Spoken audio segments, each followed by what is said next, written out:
E nós vamos receber o pastor Vanderlei. Vem cá, pastor Vanderlei. Você conhece o pastor Vanderlei, pessoal? Esse homem na internet é um furacão, irmão. Está lá, mas mais furacão ainda no púlpito da igreja. Amém. Amém?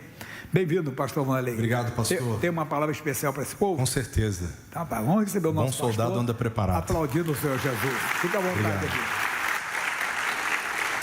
Olá, pessoal. Tudo bem com vocês? Quem veio receber de Deus aqui hoje, levante a mão e diga glória a Deus. Já fazem alguns anos que eu saí daqui do estado de São Paulo e estou no Nordeste há quase 18 anos. Quem conhece o Nordeste aqui? O duro que quando eu saí daqui eu era branquinha, como é que eu fiquei? Queridos, é bom e é um temor muito grande estar nesse altar. E eu sei o quanto Deus tem usado o missionário, o pastor Jaime, ao decorrer de todas as pregações. E eu creio que Deus vai me usar muito aqui para abençoar a tua vida. Amém? Se você gosta de anotar o título das mensagens, eu tenho uma mensagem de Deus para você, principalmente você que vai romper em 2025.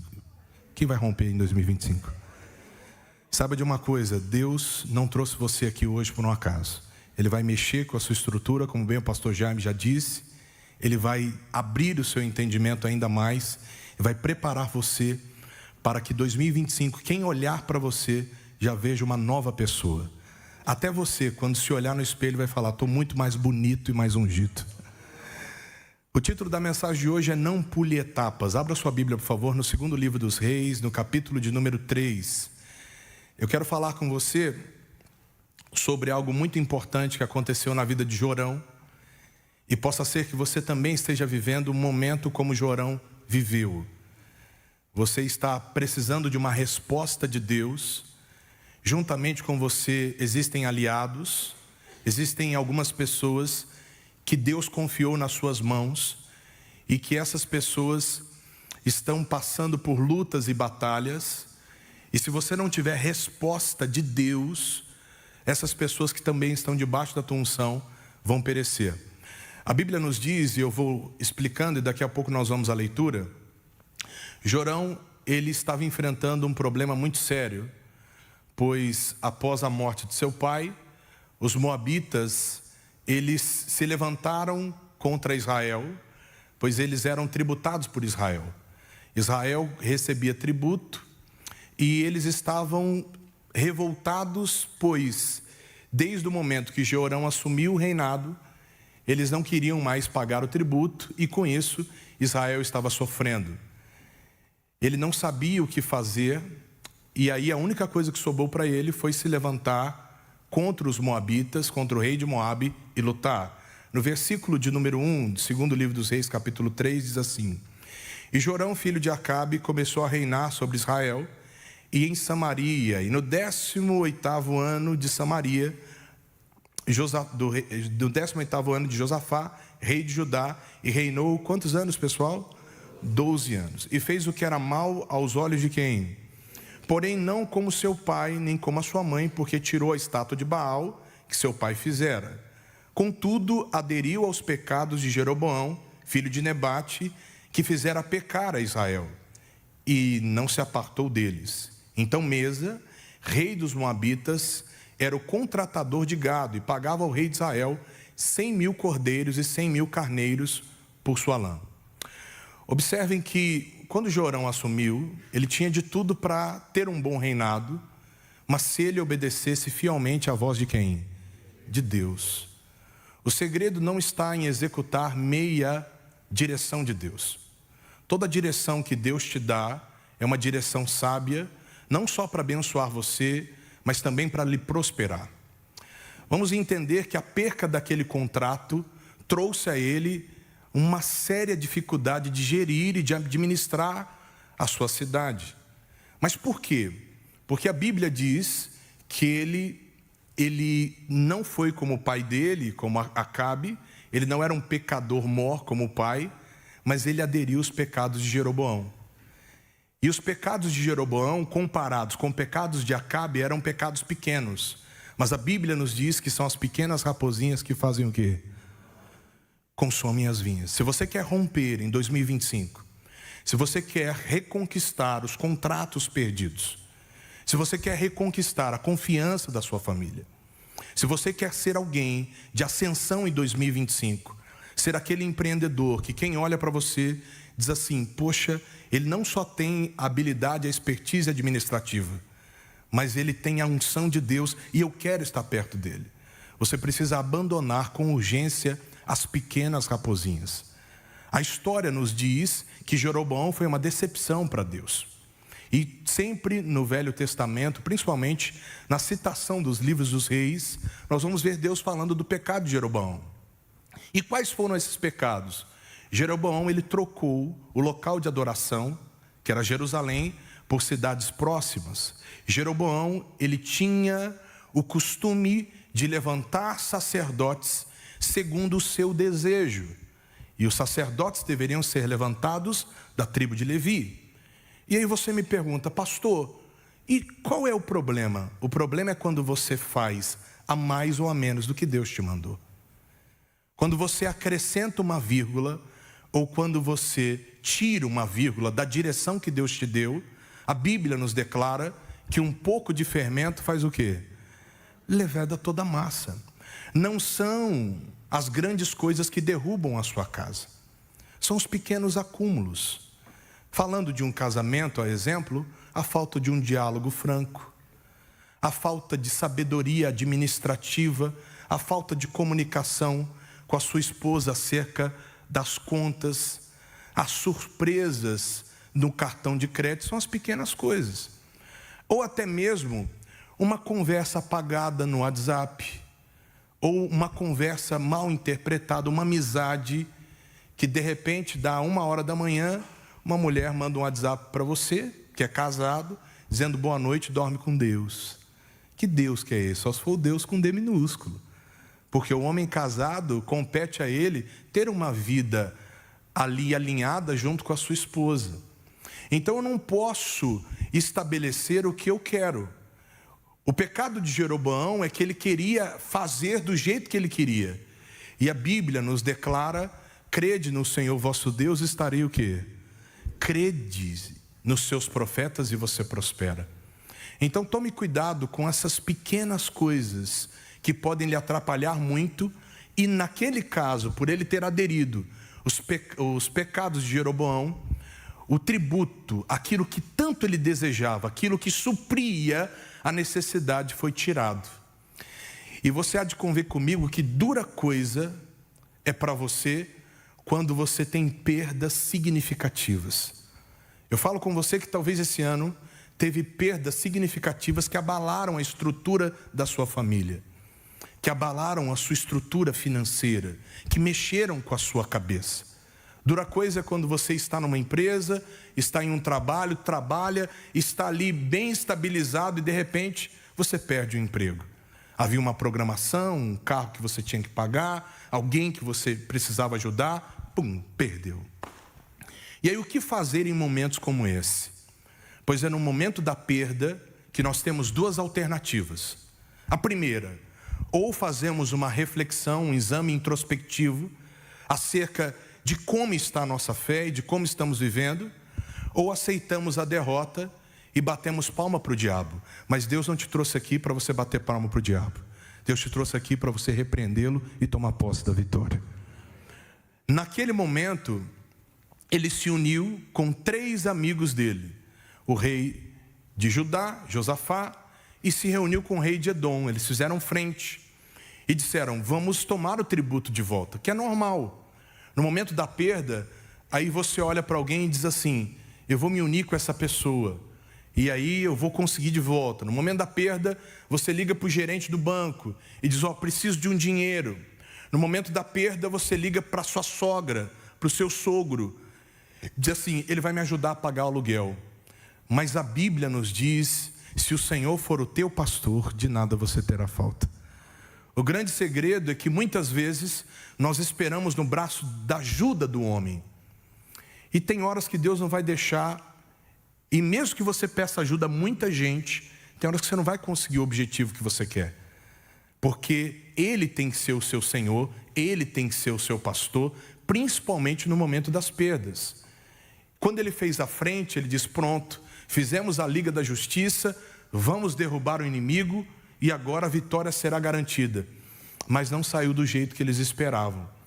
A Bíblia nos diz que no meio do caminho, enquanto eles estavam indo para tomar de volta o tributo de Moabe e conseguir fazer frente, a Bíblia nos diz, olhe só por favor, no versículo de número 7, diz assim: E enviou Josafá, rei de Judá, dizendo: O rei dos Moabitas se revoltou contra mim, irás tu comigo à guerra contra os Moabitas? E disse ele: Subirei eu e serei como tu, e o meu povo como o teu, e os meus cavalos como os teus cavalos. E ele disse, versículo 8: Por que caminho subiremos? Então disse ele: Pelo caminho do deserto de Edom. E partiu o rei de Israel, e o rei de Judá, e o rei de Edom, e andaram rodeando como uma marcha de quantos dias, pessoal? E o exército e o gado seguiam, e não tinha o que, pessoal? Não tinha água. Se não tem água, não tem? Não tem vida. O plano foi perfeito. 3 reis, vamos se unir, vamos destruir o rei de Moabe. Só que no meio do caminho faltou a vida. Porque apesar da estratégia ser boa, mas faltava uma direção de quem? De Deus. Você pode ter uma grande estratégia. Você pode ser um estrategista nato. Você pode falar: vou fazer curso, agora eu vou fazer PNL, quero fazer coaching. Você pode enfeitar o teu pavão, mas se Deus não for Senhor, soberano na tua vida, no meio do caminho vai lhe faltar alguma coisa. Vai lhe faltar água, vai lhe faltar pão, vai lhe faltar provisão. Existem pessoas que às vezes querem mudar de cidade, mudar de estado, mas não fazem uma oração, dizendo: Deus, é o teu plano que eu vá para aquele lugar? É a tua vontade que eu estabeleça a minha família naquele local? Exemplo maior foi o que aconteceu com Noemi.